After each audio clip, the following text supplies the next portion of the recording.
தம் கிருபை பெரிதல்லோ, என் ஜீவனிலும் அதே இம்மட்டும் காத்ததுவே.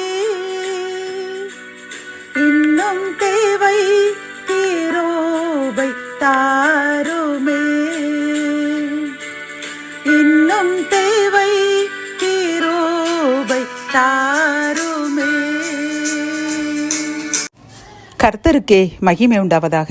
சேனைகளின் கர்த்தர் ஊழியத்தின் மூலம் 22/5/2024 இன்று நாம் அறியவிருக்கும் கிருபையின் வார்த்தைகள் மத்தேயு 15 அதிகாரம் 28 உன் விசுவாசம் பெரிது, நீ விரும்புகிறபடி உனக்கு ஆக கடவது.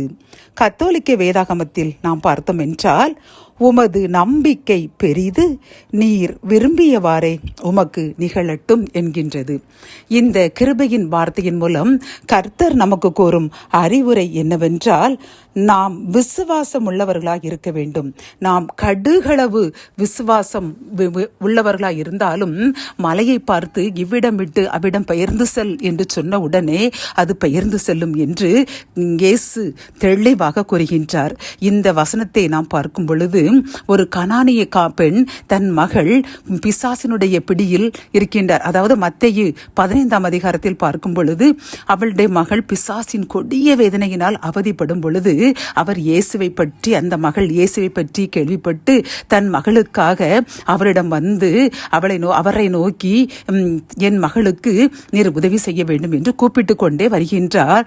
ஆனால் அவர் அவளுடைய அந்த வார்த்தையை கேட்காமல் வந்து கொண்டிருக்கின்றார். உடனே சீஷர்கள் கூறுகின்றார்கள், அவள் நெடு நேரமாக உம்மை தொந்தரவு செய்து கொண்டு கூப்பிட்டு கொண்டே வருகின்றாரே என்று இயேசுவுக்கு கூறுகின்றார்கள். அதற்கு அவர் கூறுகின்றார், நான் காணாமல் போன ஆடுகளாகிய இஸ்ரவேல் வீட்டார் இதற்கு அனுப்பப்பட்டன என்று மற்றபடி அல்லவென்றார். இது மத்தேயு 15 அதிகாரம் 24 தெளிவாக கூறுகின்றார்.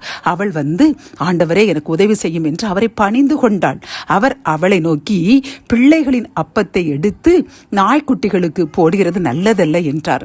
27 அதற்கு அவள், மெய்தான் ஆண்டவரே, ஆகிலும் நாய்க்குட்டிகள் தங்கள் எஜமான்களின் மேஜிலிருந்து விழும் துணிக்கைகளை தின்னுமே என்றாள். பார்த்தீர்களா என் அன்பு சகோதரனை சகோதரியே, இதே போன்று ஏதேனும் ஒரு ஊழியக்காரர்கள் நம்மை கூறினார் என்றால் நாம் என்ன சொல்லுவோம்?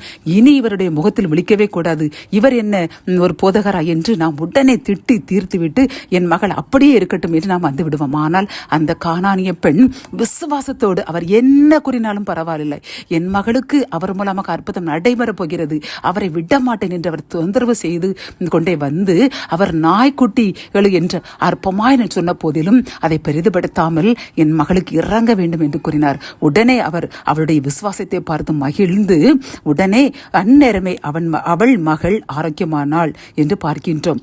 இயேசு கூறுகின்றார் 28 பார்த்து, ஸ்திரீயே உன் விசுவாசம் பெரிது என்று கூறுகின்றார். பார்த்தீர்களா என் அன்பு சகோதரனை சகோதரியை, நாமும் ஏதோ ஒரு விஷயத்தில் நெடுநாட்களாக ஜெபித்துக் கொண்டே இருக்கின்றோம், காலம் தாமதமாகி கொண்டே இருக்கின்றது. அப்படித்தானே?